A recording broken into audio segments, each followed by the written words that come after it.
Welcome back to CryptosRUs. I am George. We're all George. So, I think you guys know what's going on. Or maybe you don't know what's going on. And that is why I am here. WTF, what is going on with Bitcoin? I'm going to explain what is going on and, more importantly, what we should do about it. All right, let's get started. Smash it a like, subscribe to the channel. Make sure you hit that notification bell. Follow me on social media and the brand new CryptosRUs Clips channel. Welcome, welcome, welcome. Whew. It's one of those mornings, guys. It's one of those mornings where it looked bad and then it got worse. And now here we are.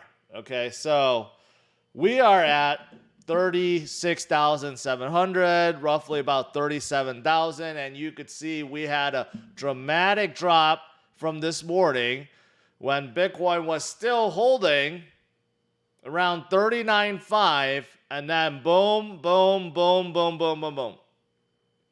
So that's what happened. That's what happened. But why did it happen? Well, a couple of things. Number one, and this morning I streamed it. The DXY is on an absolute tear. You could see yesterday during the Powell meeting, DXY went down, then shot up. In fact, it just broke into 104, which is an all-time high. Now it's kind of down a little bit, but you can see the DXY is rising up very, very, very fast. The U.S. markets are absolutely getting clobbered right now. Dow at negative 1,100. Remember, yesterday's rally was only plus 900. NASDAQ is almost to negative 700. I don't think you guys realize how bad that is for the NASDAQ index to be down 5%. And this morning, I mentioned about e-commerce or online commerce stores getting absolutely wrecked because all of their earnings have came in below expectations. So that is what's happening right now. But why did the DXY go up, and why did the stock market crash, and why is Bitcoin at where it is right now? Well, it's really simple. It's due to inflation. That's what it's due to.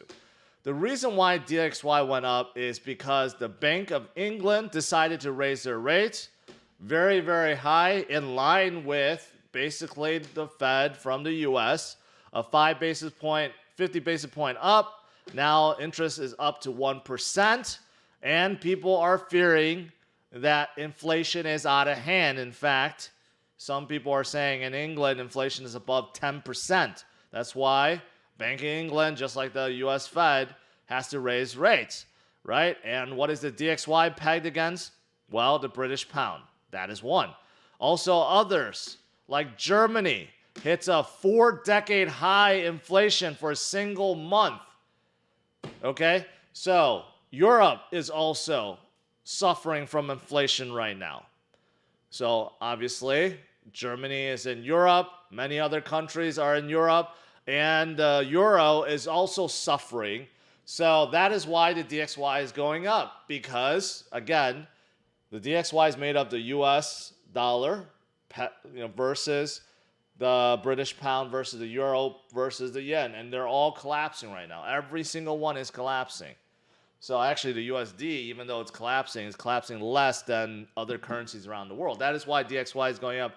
But bottom line is this. People are just very fearful of the rising inflation, the rate hikes that's being done right now to try to curb inflation, plus the economy of the countries around the world slowing down. That's why e-commerce and all these guys, all these earnings have been pretty bad recently outside of the big tech companies. But this morning I showed eBay, Etsy, Shopify, Wayfair. They all got clobbered because not that many people are spending right now. And what makes things worse is this. Worker output fell 7.5% in the first quarter, biggest decline since 1947. 1947. Okay? Weekless job claims also increased, well above Wall Street estimates. So labor force isn't as strong as Powell says either. It's hard to fill those jobs, and people are still quitting. So there's a lot of vacancies. So the companies are not doing as well, right? So that's basically exactly what's going on right now, okay? There's a lot of fear about recession, whether or not the Feds and banks around the world could actually curb inflation. And let's not forget, part of that inflation risk is from the war and supply chain issues. And right now, China is suffering from another COVID, and a lot of Europe is suffering from disruptions from Ukraine. Of course, Russia. Russia is also threatening to cut off oil and gas. I mean, it's just a lot of stuff that I've been talking about, right? But out of all days, today seems to be kind of like coming to surface, and again, scaring the bejesus out of everyone, right? That is exactly what's happening right now. All right, and then throw more fun on top of what I just said. Senator Elizabeth Warren also does not like the fact that Fidelity is going to offer Bitcoin in people's 401k. So now she's going to try to question Fidelity and ask them to basically testify and say why it's safe. So you got more FUD on top of everything else, right? And because of today's FUD, you have a ton of liquidations. Okay, usually when you see a big down wick like this, like I've been showing you guys, whenever you have like a big down wick like this, it's usually due to massive sell-off, and it's usually due to liquidations, right? When you have 200 plus million, close to 300 million of longs liquidated, that's an enormous amount of sell pressure on top of the sell pressure that already exists. So that, of course, drove things even lower, right? The number of people that's playing long leverage or leverage in general just does not stop. Does not stop. And these are the ultra greedy ones, not even the average ones. These are all playing with their 50 and 100x leverage. That does not help the market too. So that also contributed, but mainly it's because of the other stuff I've been talking about. All right, so that is exactly what happened with Bitcoin, what's going on with the economy right now, why the DXY is going up, and why the U.S. market is down and in the shitter, okay? There. Now, with all of that said, am I turning bearish? The answer is no. No, I am not turning bearish, and here's why. Because all of the fundamental things I've been talking about has not changed. Okay, and I'm going to show you some of those things. Short term, I've always said there will be a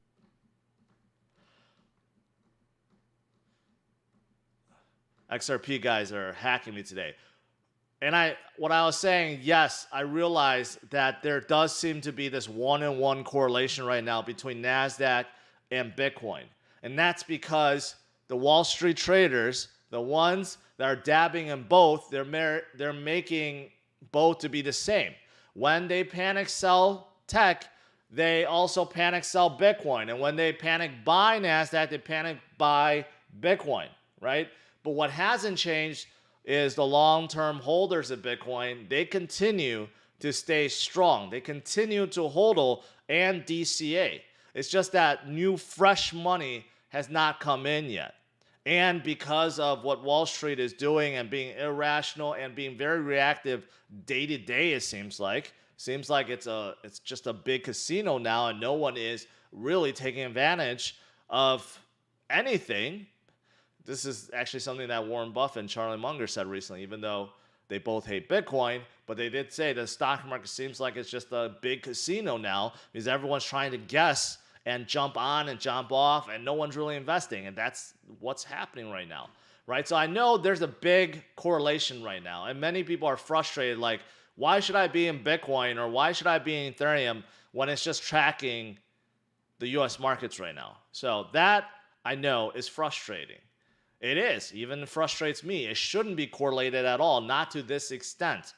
But think about what is going on around the world. There's too many big events that's happening that is definitely having a down pressure on the U.S. economy, economies around the world, right? And there are a lot of people that can't take it, that are not long-term holders. They're more short-term holders, so they will be very reactive and just put everything in the same bucket, right? That is what's going on. But long-term, Bitcoin always finds a way, gets through, and the reason being is because the long-term holders never lose faith. They believe and they continue to hodl and DCA, which is why the metrics and the fundamentals that I've been talking about continue to remain strong. In fact, they're not just remaining strong, they're getting stronger. They are absolutely getting stronger every single day. And let me show you. For example, Coinbase, right? Coinbase is still having a massive exodus of Bitcoin. Not just them. Most, if not all exchanges are still seeing their reserves diminish. Okay? And this proves it. Balance on the exchanges. Do you notice on the right that it's actually dropping even more now than before? This shows you that the long-term holders continue to DCA. You even have whales, the long-term whales. They continue to DCA. And the number of buying that's going on in the OTC market continues on. And the total reserve, the total circulating number of Bitcoins continue to drop like a rock. Okay? You're not seeing it come back in. You're seeing it leave the exchanges, which is why the liquid supply, the number supply of Bitcoin off the exchanges and is being held, continues to skyrocket. Okay? Again, this is measuring the number of Bitcoins that's off circulation, not in the market anymore. If everyone was panic selling, we would see this dip. We would see this dip significantly, and that is not what's happening. This is going up even at a faster rate right now. So these are important metrics to look at. Also, about the miners. I've been talking about the miners a lot.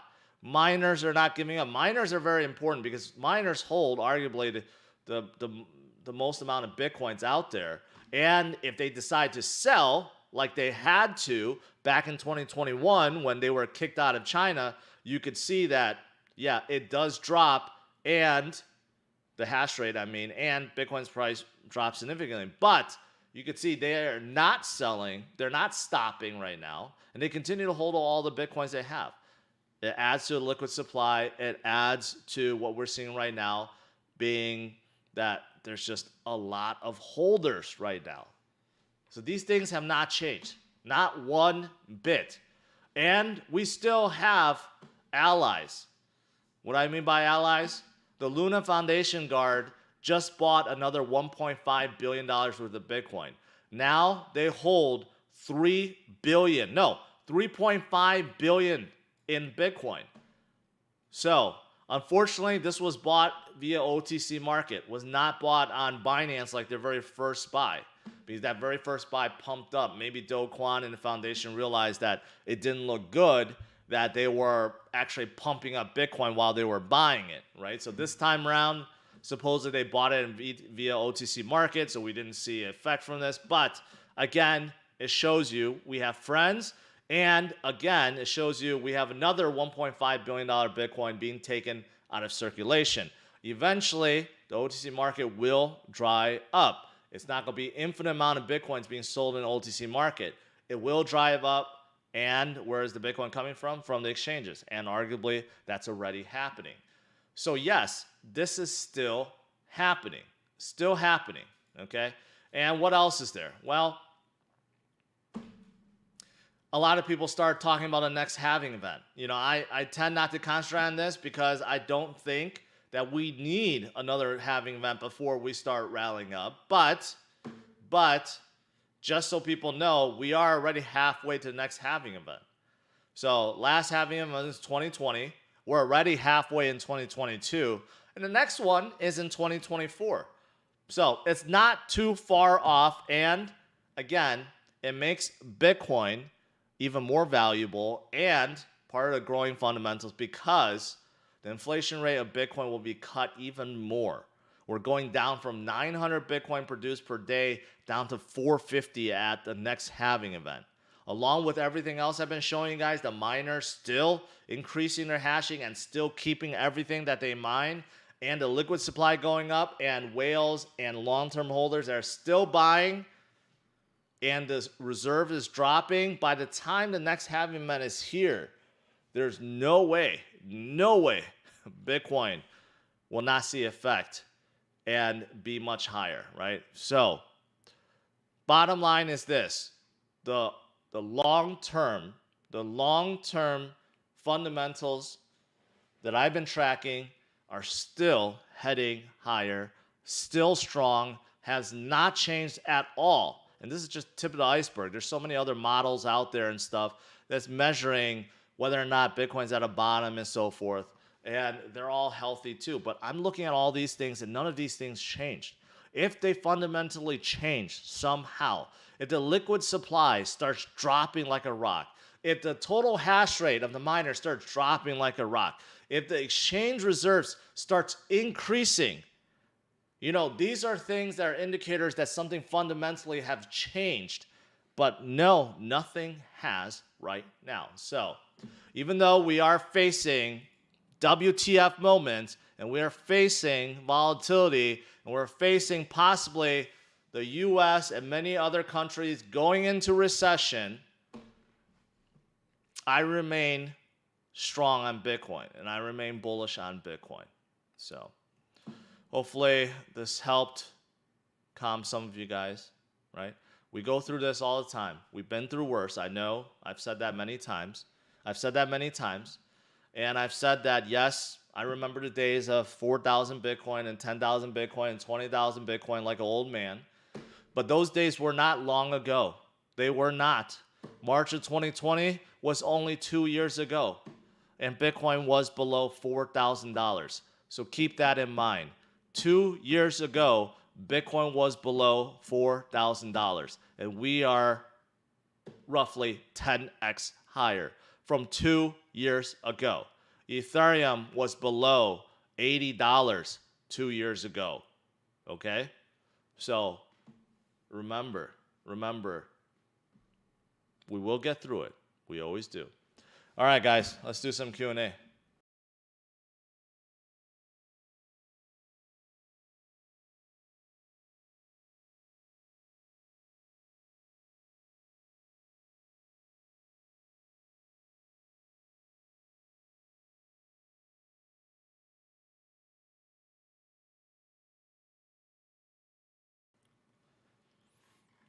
All right. I wasn't paying attention to the chat. I apologize. So I'm going to go look through and make sure I didn't miss anything. All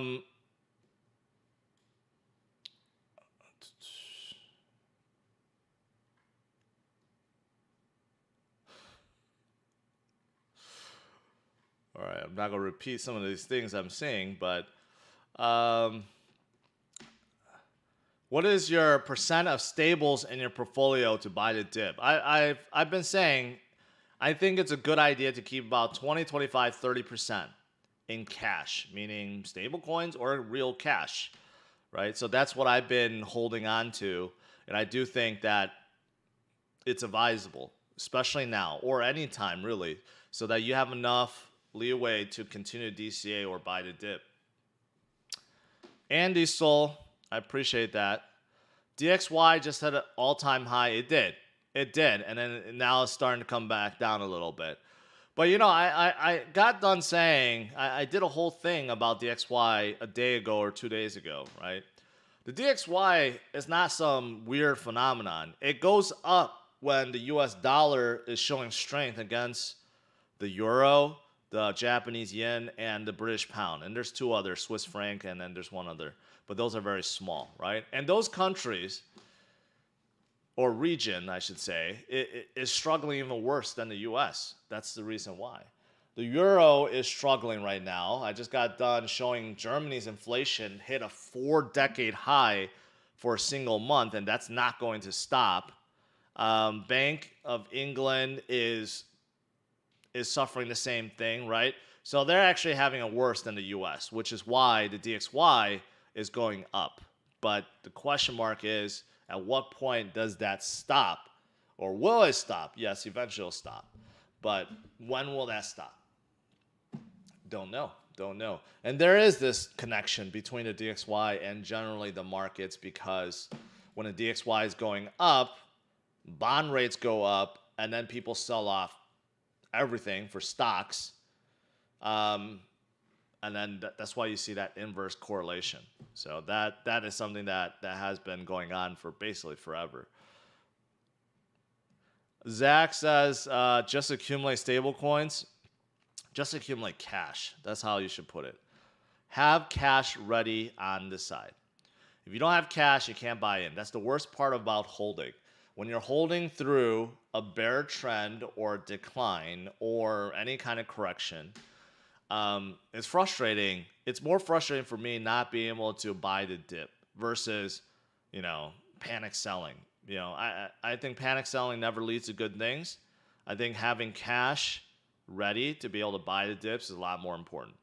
And it keeps you motivated in the game too. Nate says, buy low, sell high. Yes, that's the right way to do it. Unfortunately, most people, they buy high and then sell low. And that never works out.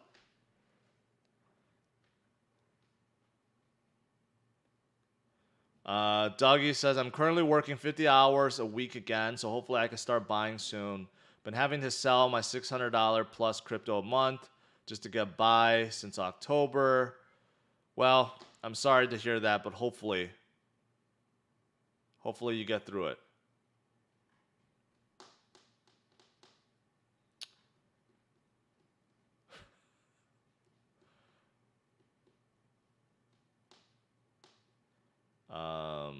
Let's see. Jose says BDC at 37 is attractive buy. I don't disagree with you. I mean, it does seem like, after the liquidations, we had about like $200 to $300 million liquidations. It does seem like we have found that bottom, or at least Bitcoin found that bottom at 36.5, and now we're holding at 37,000, right? Someone also mentioned this to me. I did see this this morning also. Someone talking about Bitfinex whales and how there's some heavy buy orders right around 37,000 and it got filled. So some people are speculating that the whales that drove the selling and drove the liquidations did it on purpose to fill those orders at 37,000, right? You may have heard of Bitfinex whales because Bitfinex been around for a long time and there are a lot of whales that's utilizing it. So that also makes a lot of sense. I say whale manipulation all the time. People don't quite understand it or believe it, but there are a lot of whales that are simply ones that are out there to manipulate the market. They have enough plus leverage. They know how to drive things down. They could see the liquidations. They know what it takes to drive things down. And then their buy orders at low gets filled. Why are whales manipulating? To buy at lower prices. It's that simple. So there are a lot of whale games going on as well right now.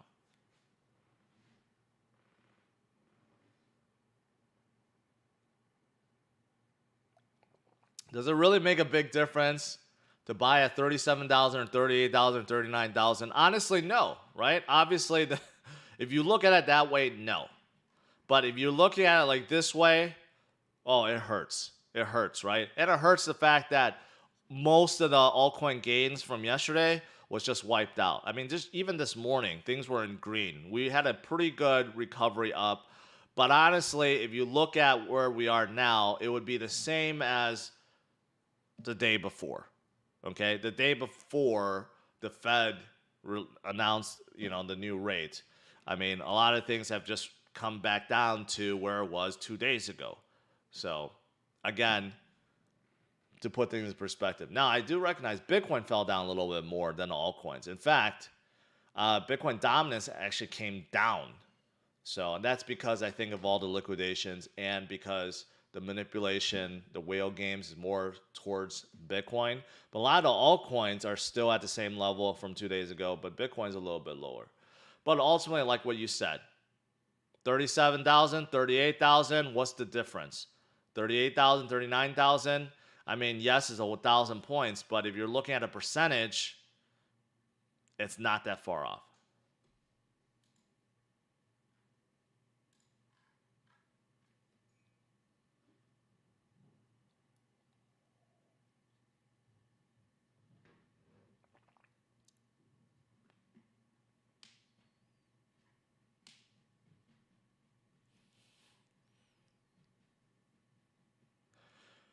Hey, George, in your mind, any possibility of BTC hitting 30,000? I've learned from my past, never say never, okay? There's been times where I've just said, I just don't think it'll ever happen again.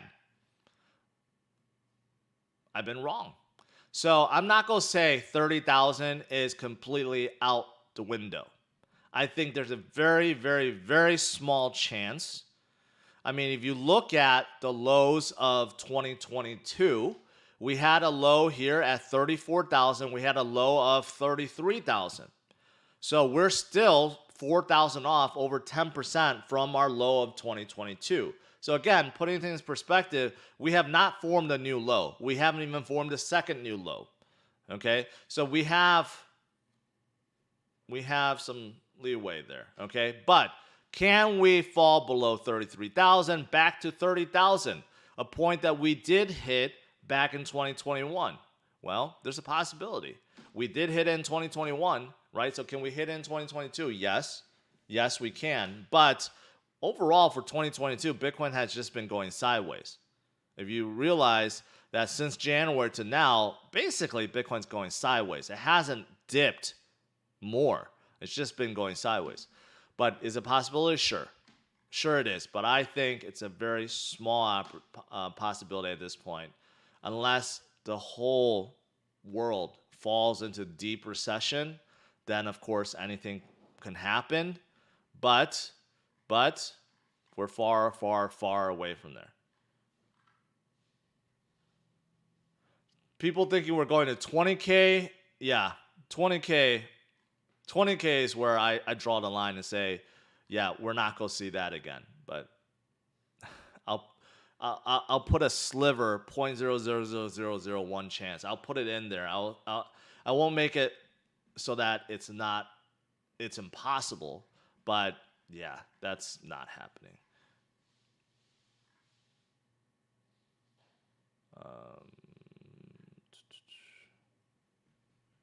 Ulysses, big fan, best crypto channel. I appreciate it. I do. Especially now, right? Right now, we need all the positivity we can get, okay? I'm pretty sure every other channel, every other person that you're watching, everyone is turning bearish. Everyone turns bearish all the time, right? And that's because they're focused on short term. And they're feeling bearish too, right? So short term, I get a lot of people care about. A lot of people care about short term. What's going to happen tomorrow? What's going to happen next week? What's going to happen next month, right? But for me, I try to focus on long term more than just what's happening today, tomorrow, next week, right? Of course, there's big events to pay attention to, but when it comes to investing Bitcoin, you have to have a multi-year vision, goal. That's how you truly make money with Bitcoin. To have this goal of holding and DCAing for 2, 3, 4, 5 years. Because that's how you truly make money with Bitcoin.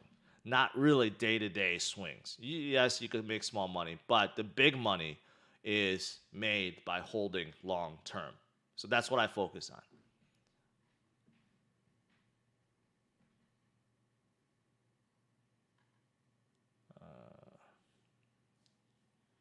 Tiberius, once you've been in space for a bit, you realize this happens every few years, few times a year. I mean, yes. You can't really predict it sometimes. Sometimes you can, sometimes you can't. Sometimes if something bad happens, war breaks out, you can't predict those kind of things. Other times you can kind of guess when things are too cheery, things will come down because whale games or it's just topped out. Sometimes you could guess some of these things, but sometimes you just can't, right? But if you're a long-term holder and you just DCA along the way, you don't have to guess on these. You could just basically HODL and DCA. That's all you really need to do. Lucas, thank you. Eric says, feels like all bets are off, gauging the current market is high inflation, war-torn world we're living in, think long, don't sweat the daily. Nicely put. Basically, you're 100% correct. Short term, we have to deal with all the banks and the Fed. They're going to try to do what they can to curb inflation without killing demand and putting everything into a deep recession, right? So there's that. There's the war, and that's escalating. So there's a lot of short-term stuff that is out of our control. We can't do anything about it, right? But we just have to focus on what we can do, whether or not we want to be a long-term investor or this is not the game for us. And I think many people have left because they decided it wasn't for them. But for everyone else in this space, I'm assuming you want to be a long-term investor, and that's what you need to focus on. How to survive these downtrends or bear trends. How do you keep yourself going and motivated and taking advantage of the opportunities when they present themselves, right? That's what we need to focus on. All right, guys, I'll let you go. Overall, hopefully you guys have been paying attention. And I explained what's happening today and what I plan on doing, and hopefully you guys follow me, okay? We will get through this. Bitcoin will get through this.